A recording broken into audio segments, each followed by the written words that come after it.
All right, good morning, everyone. How are you guys going? Today I'm going to give a talk on a layperson's guide to ZK. And what I found today is that the term ZK has become primarily a buzzword. ZK AI, ZK ML, verifiable systems.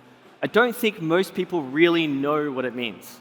So I want to give you guys some knowledge today. I hope if you give me your next 15 minutes, that you can leave here and know more about ZK than maybe 45% of people, or maybe 95% of people that you'll meet for the rest of the conference. So let's start. I'm Damian. I lead growth at the Starknet Foundation. I was previously the head of BD at Drift Protocol on Solana, and I used to be a practicing M&A lawyer. And let's go back to the beginning, where the genesis of ZK really began. In 1985, Shafir Goldwasser put together this paper, The Knowledge Complexity of Interactive Proof Systems.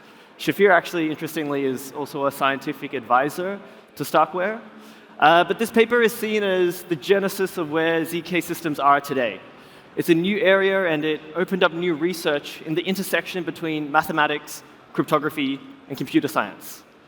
And then shortly, 33 years later, we had a brand new article. This one's by Eli Ben-Sasson. Eli Ben-Sasson is the co-founder and CEO of Starkware, and he wrote Scalable, Transparent, and Post-Quantum Secure Computational Integrity. This is one of his seminal works, and it's the foundation of what the proving system Starks is based on. To give a bit more background information, this is Eli. He's kind of my boss. He's a founder and CEO of Starkware, and he's the chairman of the Starknet Foundation board. He's a professor at one of the top universities in Israel, and he was a founding scientist at a project you guys will all remember called Zcash. He's also the co-inventor of a lot of the foundational ZK proving systems today. And that's him, right? He co-invented Starks, and then he founded Starkware, which is a company. And then Starkware created a product called StarkX, which is powered by Starks. And then we had the public blockchain, Starknet. This is where I help work at, core contribute towards. And Starks also power Starknet. And finally, Starkware and the Starknet Foundation are core contributors to the public network, Starknet today. So, quick labels: Starknet, StarkX, blockchains; Starks, proving technology; Starkware, Starknet Foundation, entities. All right, now that we have that underway, we'll go back to this 2018 paper, right? This was a breakthrough in proving systems, and they're battle-tested today. They've been in production, they've been used to scale blockchains, and they've been used by many different companies outside of ourselves. But the vision to use zero-knowledge systems to scale compute systems with limited throughput began much earlier than 2018. In fact, this is Eli again. I really like him. This is him in 2013 at a Bitcoin conference, right? Bitcoin San Jose. This was the first Bitcoin conference in the United States, and the first that was hosted by the Bitcoin Foundation. And this was Eli speaking at the Bitcoin conference, talking about how ZK snarks and PCPs could scale Bitcoin and enable private transactions.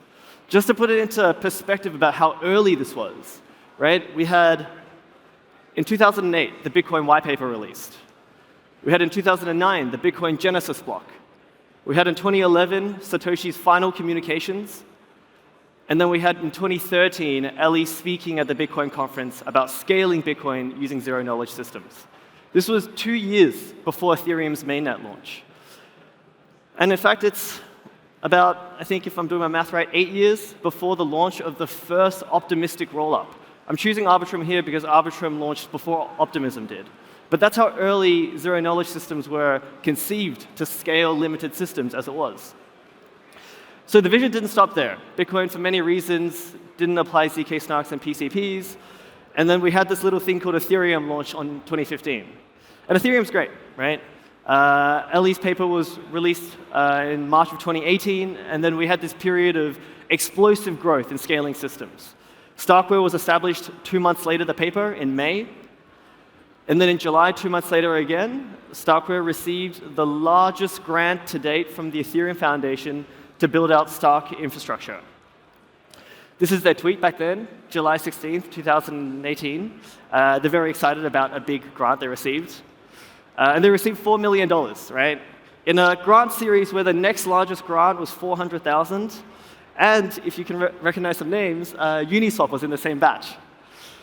So there was a lot of faith, right? There was a lot of faith and trust that Starks could be the vision to scale Ethereum, even as early as 2018. And that's exactly what they said they would do. They said they would massively scale with transparent privacy and post-quantum security. So just putting this into perspective of everything else that has happened in the last 5 years or so. This was before the mainnet for any L2 had launched. This was before the discussion of L2s had even began. This was before the debate between validity and optimistic rollups. This is before the distinction between ZK and validity rollups. And this is before a lot of zero-knowledge rollups are even on mainnet today, right? We now have a Cambrian explosion of innovation. We have Aleo, Polygon Maiden, RISC-0. We have all of these new companies building on zero-knowledge technology that Starkware had already seen the value of back in 2018. So let me go through some actual core concepts now to help everyone's understanding, right? I've talked a lot about proofs, Stark proofs. I've talked a lot about Starks. And I've talked a lot about using Starks to scale Ethereum. What does that really mean? So a proof is essentially any system that can prove to another party, that party being the verifier, that the statement they are saying is true without revealing anything else other than the fact that it's true. They also need to prove that statement beyond a reasonable doubt.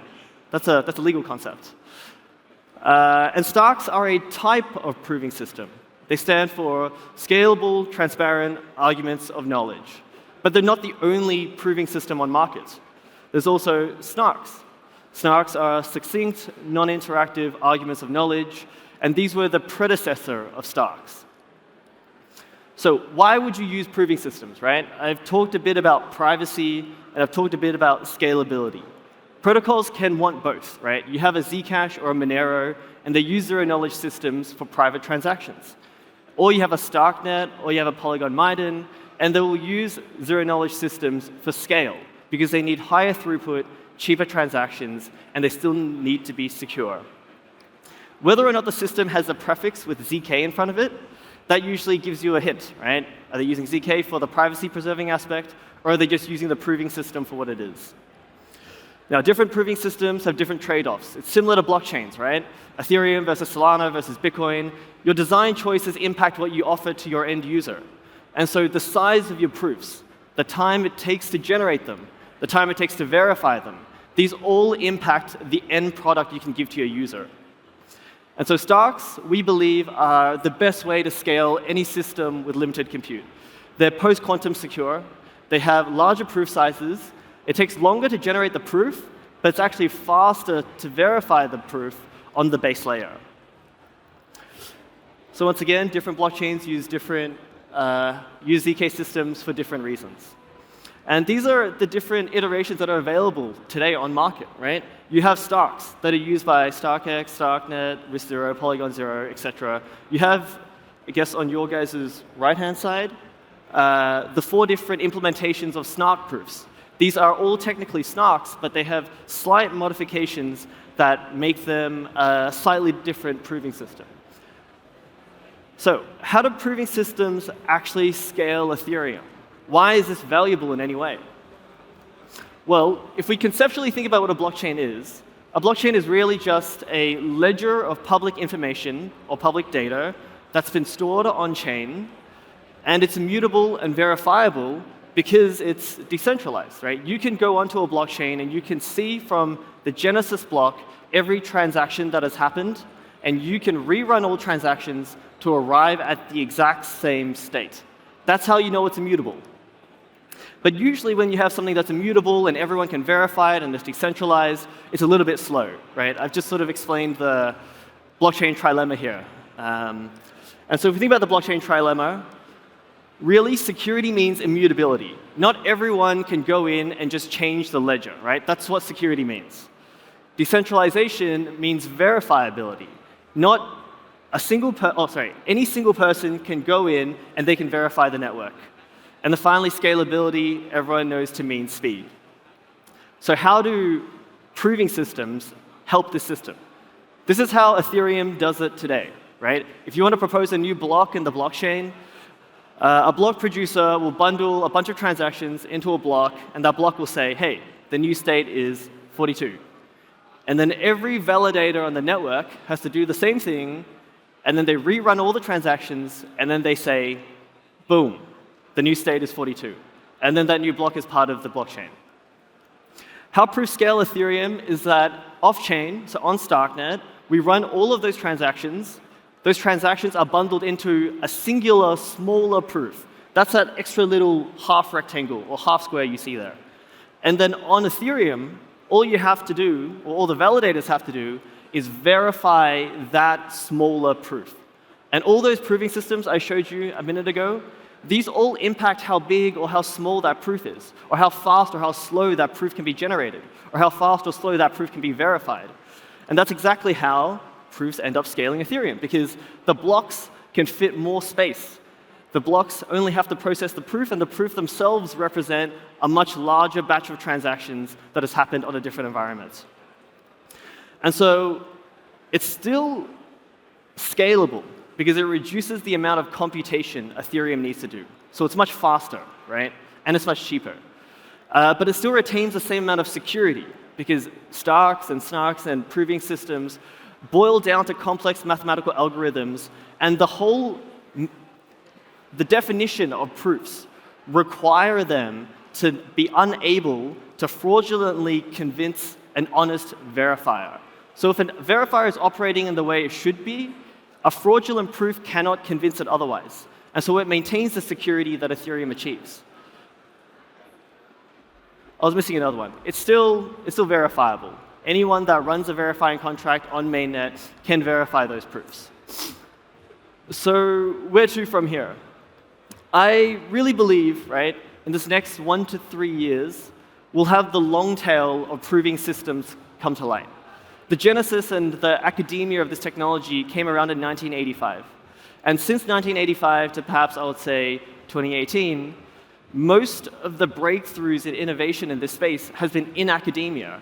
And the reward has been, I guess, academic accolades and, to some degree, reputational. But in this next 1 to 3 years, any breakthrough will translate to a direct improvement in performance. And that will translate to what's possible on your chain, and that will translate to a better user experience, and that will translate to a larger bottom line and higher valuations. And so these are the things I'm excited about. We chose Starks because we believe Starks are the most scalable zero-knowledge proving system. They're the end game. They're post-quantum secure. They scale with adoption, which means the more transactions they bundle, the cheaper they become. And they can scale anything, including Bitcoin. Post Bitcoin's OpCat soft fork, Starks will be verifiable on the Bitcoin network. And that will mean Starknet will become the first blockchain that can simultaneously settle on both Ethereum and Bitcoin. And the Bitcoin settlement, what that really means is you'll have a solution existing natively on the Bitcoin network that can lock your Bitcoin assets without trusting any sort of centralized party, without trusting any custodian, just secured by math, secured by Starks. And thirdly, I believe we can scale anything faster. The underlying math to all of these proving systems is improving every day. And earlier this year, we made a breakthrough in Stark technology. And we have circle Starks now, which is based off of a new prime number in the field of numbers that they utilize. And what that's meant is we've been able to put together a new verifier, the STU verifier. And this STU verifier, the STU prover, has, in testing environments, been able to take us up to 1,000 times improving speeds. And this is happening across the industry, well, I guess specifically across Starks. And so Starks are kind of going through this Cambrian explosion right now, and its own version of Moore's Law, where the technology is improving every year, and the systems will improve every year. So, if you want to chat more about this, off stage or online, I'm always available. You can follow me on Twitter. I'm at the Damo, and that's my Telegram handle. Yeah, and that's it for today. I hope you guys learned something a little bit about zero-knowledge proving systems, and thank you very much.